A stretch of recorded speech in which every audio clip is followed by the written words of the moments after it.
বন্ধুরা, ট্রপিক্যাল জবা কিংবা পুনে ব্যাঙ্গালোর ভ্যারাইটির জবা কিংবা দেশি জবা যাই হোক না কেন, যদি গ্রোথ ঠিকঠাক না আসে কারোরই আমাদের ভালো লাগে না। তা তাড়াতাড়ি যদি গ্রোথ আনতে চান তাহলে একটা মূল্যবান টিপস আপনাদেরকে দিয়ে দিচ্ছি।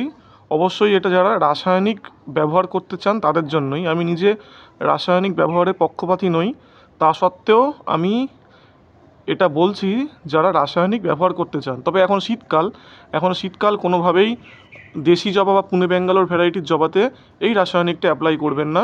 এটা আপনারা করতে পারেন একমাত্র ট্রপিক্যাল জবা অর্থাৎ আমেরিকান, তাইওয়ান, অস্ট্রেলিয়ান কিংবা ইন্ডিয়াতে হাইব্রিডাইজড কোনো বিদেশি জবাতে। তা বন্ধুরা, কী সেই রাসায়নিক যেটা দিলে গাছের গ্রোথ খুব ভালো হবে এবং আমি নিজেও উপকার পেয়েছি, চলুন তাহলে দেখে নেওয়া যাক। তো বন্ধুরা, এই একটা ট্রপিক্যাল জবা যেটার আইডি হচ্ছে দুর্গা। এতে আমি সেই কেমিক্যালটা অ্যাপ্লাই করব। এবার আপনারা বলবেন যে গাছের এই অবস্থা, আমি কেমিক্যাল দিচ্ছি। দেখুন, গাছের যদি এই অবস্থা হতো, মানে সামান্য কটা পাতা, আমি তাহলে কিন্তু কেমিক্যাল দিতাম না। এবার এই জায়গাটা দেখুন, আমার গাছের যেখানে কলমের ডাল আছে সেই কলমের ডাল থেকে কিন্তু পাতা ছাড়ছে। তার মানে কি? তার মানে হচ্ছে গাছ কিন্তু খাবার সংগ্রহ করতে পারছে। এই ইন্ডিকেশনটা আমাকে দিয়ে দিয়েছে। ঠিক সেই কারণেই আমি এই গাছে একটা কেমিক্যাল দেবো, সেটা খুব সামান্য পরিমাণেই দেবো এবং সেই কেমিক্যালটা দিতে হবে সর্ষের খোল জল দেওয়া 3 থেকে 4 দিনের মাথায়।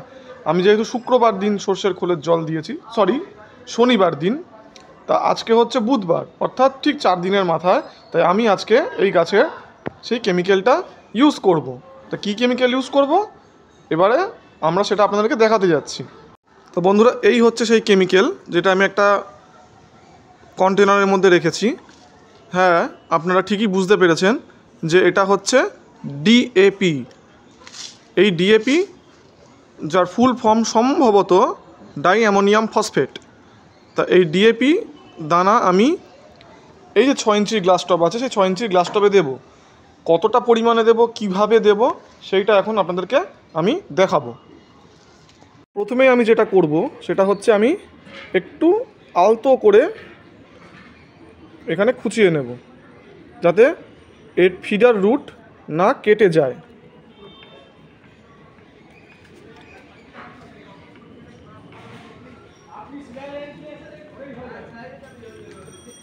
ছয় ইঞ্চি টবে আমরা কটা ডিএপি দানা দিতে পারি? দেখুন, আমি 1 2 3 4 জায়গায় আমি একটু খুঁচিয়ে নিয়েছি। এটা 5 নম্বর জায়গায় আমি খোঁচাচ্ছি। আমরা 6 ইঞ্চি টবে আমরা ম্যাক্সিমাম দিতে পারবো 6টা ডিএপির দানা। 7টা দিলেও কোনো ক্ষতি নেই, কিন্তু আমি দেব না। আমি এখানে 5টা ডিএপির দানা এখানে দিয়ে দেব। সেই কন্টেনারের ঢাকনায় কটা ডিএপির দানা নিয়ে নিয়েছি। তা এবার ডিএপির দানা আমি এখান থেকে, ধরুন রাখতে অসুবিধা হচ্ছে, এখান থেকে একটা এরকম দানা নেব, আর ঠিক যেই জায়গাগুলোতে আমি খুঁচিয়েছি ওই জায়গা দিয়ে ওই খোঁচানো মাটিটা চাপা দিয়ে দেবো।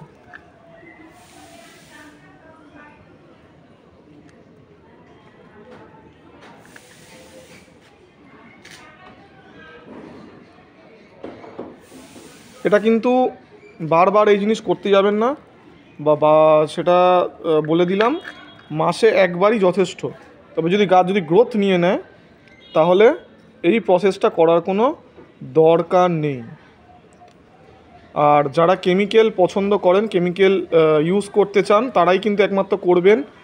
যারা জৈবভাবে গাছ করেন তারা কিন্তু এটা করতে যাবেন না, কারণ তারা যে জিনিসটা পছন্দ করে না, আমি সবসময় বলবো সেই জিনিসটা না করতে। আমি এটা এক্সপেরিমেন্ট করে ভালো রেজাল্ট পেয়েছি, কারণ আমিও কেমিক্যাল ইউজ করার ঠিক পক্ষপাতী নই। তাই আমি সব গাছে কিন্তু এটা করি না। যেই গাছে গ্রোথ খুব কম আছে আমি সেই বেছে সেই গাছই করি। দেখুন, এখানে আরও ডিএপির দানা ছিল, আমি সেটা এখানে রেখে দিচ্ছি কৌটোর মধ্যে। এইবার কি করব বন্ধুরা, এখন মাটিটা একটু হালকা ভেজা ভেজা আছে, তাই আমি জল দেবো না। এটা দেওয়ার পর আপনারা টবে মোটামুটি 60-70 ml জল দিয়ে দেবেন। যেহেতু আমার মাটি এখন টবের মাটি ভেজা আছে, তাই আমি এখানে কিন্তু এখন কোনোভাবেই জল দেব না। তা আমি যে গাছ দুটো সাকসেস পেয়েছি এই ডিএপি দিয়ে, চলুন সেই গাছ দুটো একবার আপনাদেরকে দেখিয়ে দিই। বন্ধুরা, এটা একটা তাইওয়ান ভ্যারাইটির জবা, এর কোনো গ্রোথ ছিল না। আইডি হচ্ছে সুসেলিয়ান হার্ট ওয়েভ। এতে আমি একবার অ্যাপ্লাই করেছিলাম।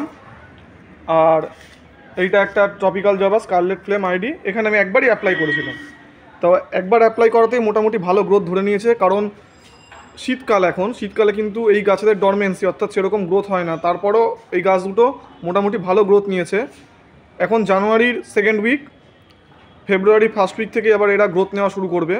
তাই আমি ঠিক করেছি যে জানুয়ারির একদম শেষ দিকে যখন খোল জল দেবো, তার 3-4 দিন পর একবার ডিএপি চার্জ করে দেবো, দিলে এরা তত্তর করে বাড়তে থাকবে। তবে একটা কথা, নতুন গাছ বসিয়ে, টবে নতুন গাছ বসিয়ে বা নতুন রিপোর্ট করে কিন্তু এই প্রসেস অ্যাপ্লাই করতে যাবেন না, হিতে বিপরীত হতে পারে।